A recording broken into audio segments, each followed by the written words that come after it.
Have you ever wanted to look like somebody else? A film star, a sports person, an author, a politician, a public figure, maybe a handsome cousin or a beautiful aunt? I must admit that when I was at school, I very badly wanted to look like Rajesh Khanna. Even till date, I buy all of Twinkle Khanna's books and read all her columns because I have a very fatherly, protective kind of feeling for her. The stupidity of trying to look like somebody else came home to me when I was in my second year of college. I, along with a few friends, were hanging around the canteen, waiting for some fresher to walk up who we could rag. Ragging was still legal and acceptable in those days. And there we saw this perfect target walking towards us. He had long, blow-dried hair which had been brushed back. He was wearing a short kurta with buttons open right up to here, a pair of tight jeans, and was walking with a swagger like this. We called him over and said, "Oi, why? Kis liye bhai ye sab kuch?" He very proudly said, "I am a Mithun Chakravarti fan, and therefore I walk like him, I talk like him, and I wear clothes that he wears." We were quite stunned and didn't know how to react. At which point of time he got a little emboldened and said, "Lag raha hu na bilkul Mithun da ki tarah?" And we all laughed heartily and told him, "Sale Mithun Chakravarti nahi, Joker lag raha hai tu, Joker." Of course, the language used was not quite as decent as this, but then college language cannot be repeated on a public speaking, effective speaking forum. Why did we say this? Not because Mithun Chakravarti per se looked like a joker. Now that's a matter of personal taste. You can think anybody would look like a joker or not look like a joker. But because this guy was trying to be Mithun Chakravarti, trying to be someone which was not him, and trying to act exactly like that. At the Speak to Change Foundation, which is a forum where we impart training in effective speaking, we are not often told what people want to look like or who they want to look like.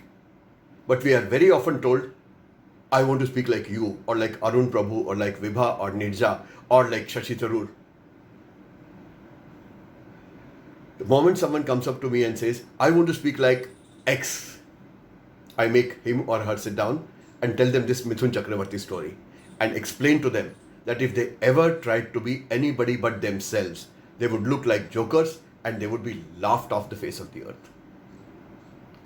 See, this is because the way we speak is exactly as unique as the way we are.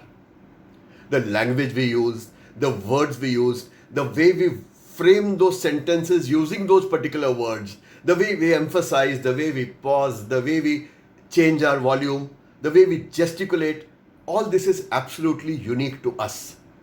It cannot be copied from somebody else. Just like we cannot be somebody else, we cannot copy how somebody else speaks. Why this is so is because at different points of time, all of us have met different people. All of us have read different books, seen different movies, and even if we have seen the same ones, they have impacted us differently because it all depends on the intensity with which we accepted it at that particular moment. It depends on what was going on in our minds when we saw this, read this, or met this person. All of this means that every single situation can actually impact us in a million different ways. And since each of these impacts actually creates our personality, we are all different and we are absolutely unique.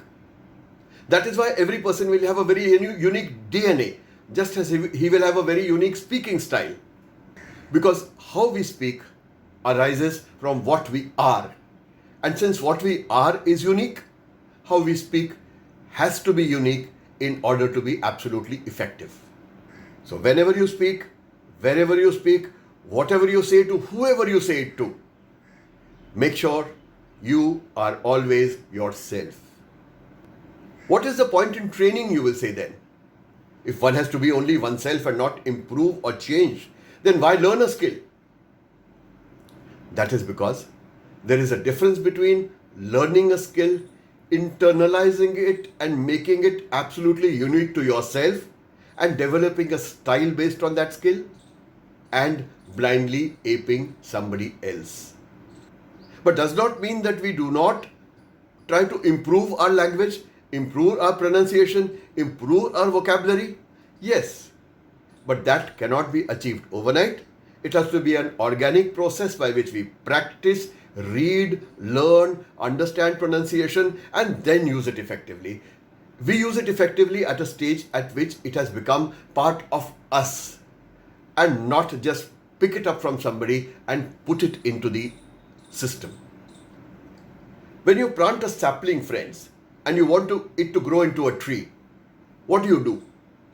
You water it, you feed it nutrients, you prune it when required, you protect it against pests. Do you ever plant a sapling, saw off the branch of a big tree, and try to paste or nail or tie it onto the sapling in order to make it grow? Would that happen? No. So, taking care of the plant is skill development.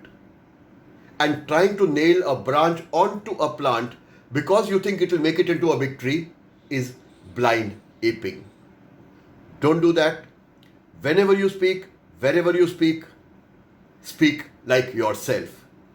And if you want to change, you want to be more effective, learn skills, practice them, internalize them till they are part of you, and then use them. So folks, keep tuned to Pack a Punch Saturday, when at the Speak to Change Foundation, we give you tips on how to communicate more effectively. And remember to join the Speak to Change family.